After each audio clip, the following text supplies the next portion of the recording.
For Hype Plus News, I'm Bevan. Black people don't like me? I'm from Hollis, Queens, bro. I'm from the streets of New York City. I go to the streets of America everywhere. As you should know, 2026 in the world of Black media and politics has already erupted with one of the most polarizing culture clashes we've seen in years. And at the center of it is ESPN personality Stephen A. Smith. Over the past week, Smith has faced intense backlash following a series of comments he made regarding the fatal ICE shooting of Renee Nicole Good, a 37-year-old white mother and community observer who was killed during an immigration and customs enforcement operation. Smith described the killing as legally justified, choosing to frame the incident through a narrow legal lens rather than centering the loss of an American citizen's life or the broader pattern of ICE violence. That framing immediately drew criticism. I saw the video on numerous occasions.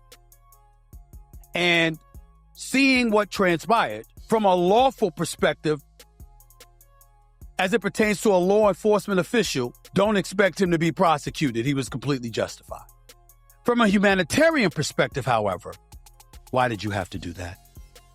Former CNN host Don Lemon publicly condemned Smith, saying that he has become one of those Black figures that white audiences assume represent Black people, when in Lemon's words, they do not. According to reports, Lemon publicly criticized Smith on his show, labeling his commentary as a disappointment and accusing him of cozying up to white people, while making excuses for them, particularly with his recent takes on high-profile cultural and political issues.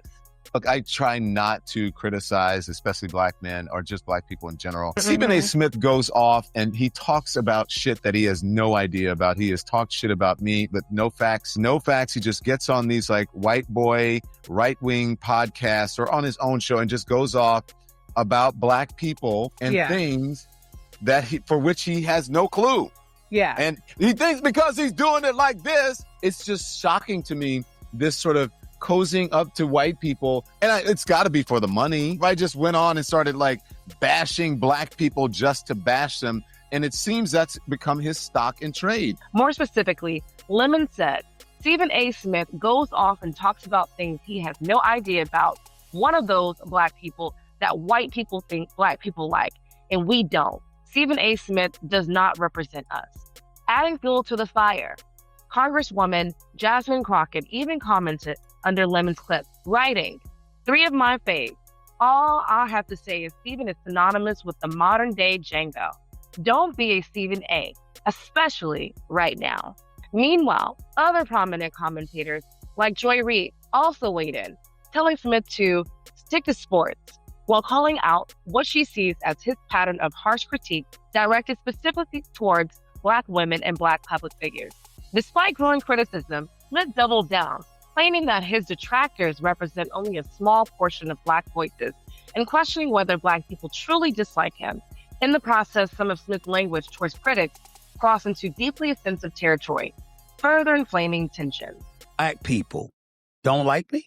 I'm from Hollis, Queens, bro. I'm from the streets of New York City. I go to the streets of America everywhere, all over this country.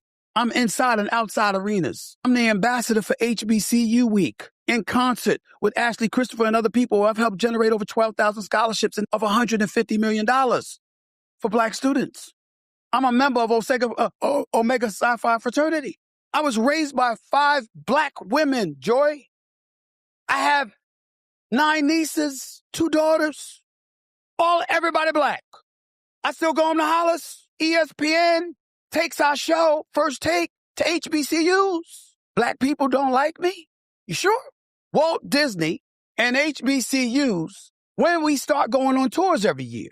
We've been to Delaware State. We've been to Bethune-Cookman, Norfolk State. We've been to Winston-Salem State. We've been to Savannah State. Oh, yeah.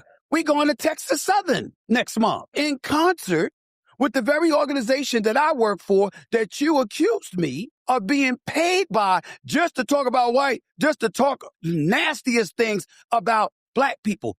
What about what I celebrate? But the outrage did not stop with Renee Good. While Smith used his massive platform to justify ISIS actions and Good's killing, he failed to meaningfully acknowledge or even mention the death of Keith Porter Jr., a 40-year-old Black father of 2 who was fatally shot by an off-duty ICE agent in Los Angeles On New Year's Eve, Porter's family and community members are still demanding accountability, with no charges announced and no mounting pressure on local officials. Let's be clear and precise because words matter. Stephen A. Smith is not Django. He is Stephen, Samuel L. Jackson's character in Django Unchained. And the fact that they share the same name is almost poetic. Django was enslaved. Stephen shows proximity to whiteness and power. This moment is not about disagreement or differing of opinions. It is about the dangers of Black capitalism without Black accountability. Stephen A. Smith represents the class of Black media figures who thrive not by challenging systems that harm us, but by managing Black dissent in ways that keep white-owned platforms comfortable. Social media and corporate media have created modern-day gatekeepers, Black voices who get rewarded for disciplining Black people publicly, especially Black women. While calling it logic, balance, or truth, they profit from controversy, extract value from Black pain, and call it commentary. That is why his defense of ICE in the killing of Renee Good is so disturbing. A wife, a daughter, a mother, a human being is dead. And instead of condemning the institution responsible, he centered legal technicalities. Even worse, he failed to use his platform to acknowledge Keith Porter Jr., a Black man killed by ICE under similar circumstances. That silence is not accidental, it is strategic. When your platform survives by protecting institutions that terrorize Black communities while criticizing Black people for reacting to that terror, you are not misunderstood. You are understood perfectly well. This is Black capitalism at its most corrosive, where access replaces accountability, where proximity to power gets mistaken for progress, where selling out is reframed as independence.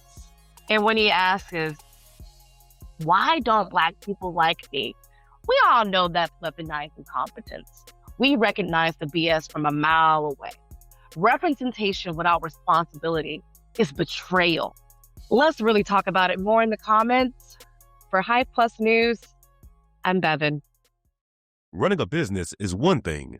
Getting people to know about it is another. That's why Hype Plus is now teaming up with business and brand owners to produce their own custom commercials to air across our network of over 1 million subscribers. From the script to who even stars in your commercial is made easy for you. Let us get the word out while you build your company.